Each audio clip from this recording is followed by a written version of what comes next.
All right, welcome back, y'all. This is going to be the South Korea section. I'm mostly going to skip over chapter 7 because I just wanted you guys to get a little bit of like historical information on Korea. Uh, if you're interested in the Korean War, I'd go back and read those chapters, but this isn't necessarily a history class. But I just wanted you to get sort of an idea of the cultural base of the country. So we're going to just jump straight into chapter 10, Korea and the Cold War. Section 1 is the intro. So we know that the U.S. has a staunchly anti-communist containment doctrine across the world at this time. This is post-World War II. The Soviet Union is rising, and really, we live in like a bipolar world at the time, where it's the U.S. and their allies versus the Soviet Union and their allies. And this sort of anti-communist containment doctrine is played out across the planet, but largely in Latin America and in Asia, including Vietnam and South Korea. So Russia is pushing for control at the time of the Korean Peninsula. Um, and the Korean War, as we know, was largely basically fought to a tie. And North Korea and South Korea were split um, in 1953, and the 38th parallel demarcates the demarcation zone, the line between the two countries, right? Sorry. Um, and basically, there's been tension between Seoul, which is the capital of South Korea, and Pyongyang, which is the capital of North Korea, since 1953. Especially as North Korea has acted incredibly belligerently and bombastically toward not only South Korea but Japan with nuclear weapons testing, ICBM testing. ICBM means intercontinental ballistic missiles.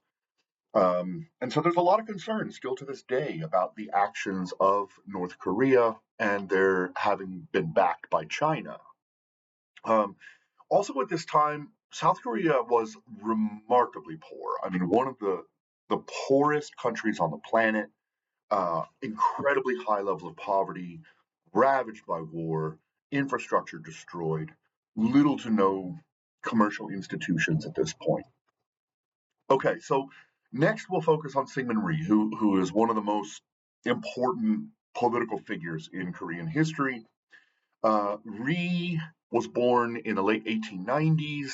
I think it says, excuse me, in 1875, but became prominent in the 1890s and early 20th century. Uh, he became a leading member of an education and debate club called, interestingly enough, the Club. And there were three main goals of the club, right? The first was to promote Korean independence, condemn foreign interference that was mostly aimed at Japan, right? And oppose economic concessions that limited or restricted Korean success in the capitalist market. So much of this is aimed at North Korea and Japan. The second is to promote the self strengthening movement by building schools and increasing industrial production. So they wanted to move into the modernized world through capitalism, industrialism, and education, especially, which is still a very strong, um, what would you call it? A very strong calling for the South Koreans. And then finally was to increase citizen participation in politics and to limit autocratic power, right? Unfortunately, the club was seen as highly subversive to the Korean leadership at the time, which was very autocratic and was banned, right? So the club was attacked, and its members, including Syngman Rhee, were arrested, tortured, beaten. Um, but the club was supported by many normal citizens who eventually and the autocratic government at the time basically had to step back and allow the club to be co-opted into the government in a minority status. Um, Again, very shortly thereafter, the club is again disbanded and called a subversive unit, and Rhee is again arrested and tortured.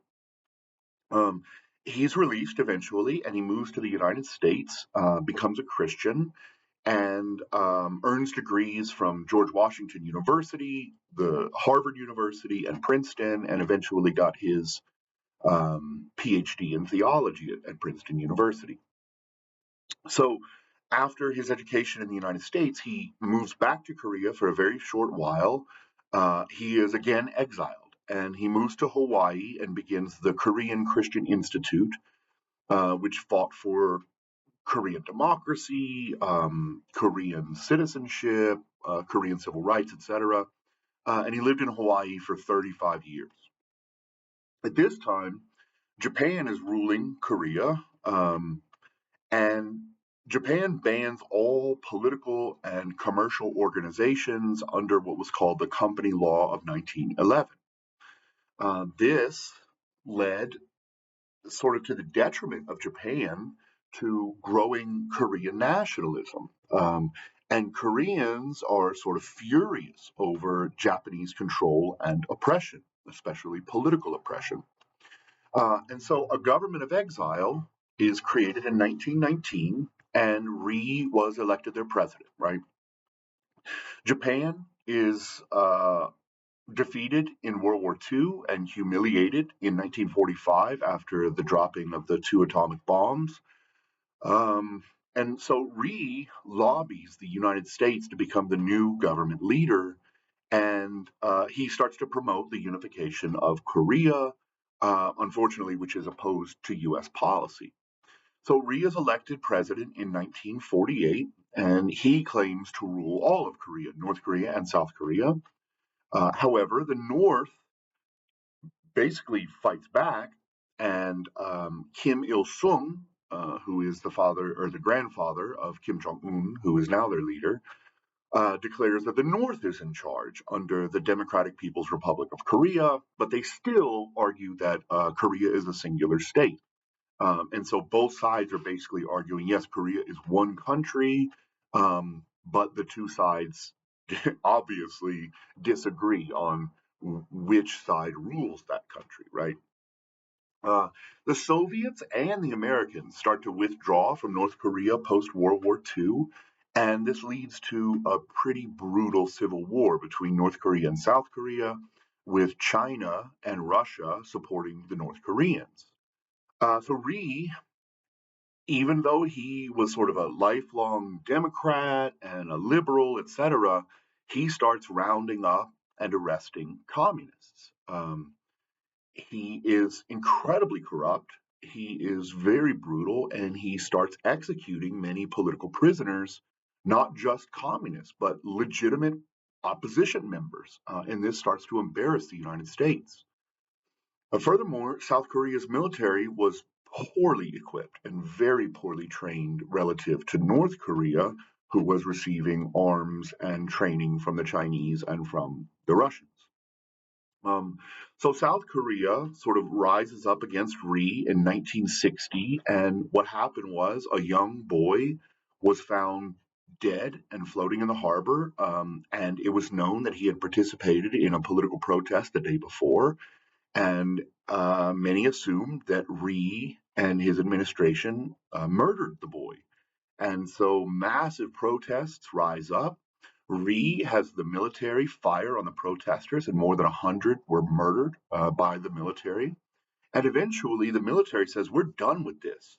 They refuse to fire on the protesters anymore, and Rhee is forced to resign in 1960. And the last point I would make is that South Korea would certainly have fallen without the United States military intervention in the Korean War. While we fought to a tie, at least South Korea was not taken over by the arguably communist North Korea, though I don't know if you can even call them communist. It's a very, very strange system. But okay, that's going to be it for chapter 10. I'll have chapter 12 up in just a moment.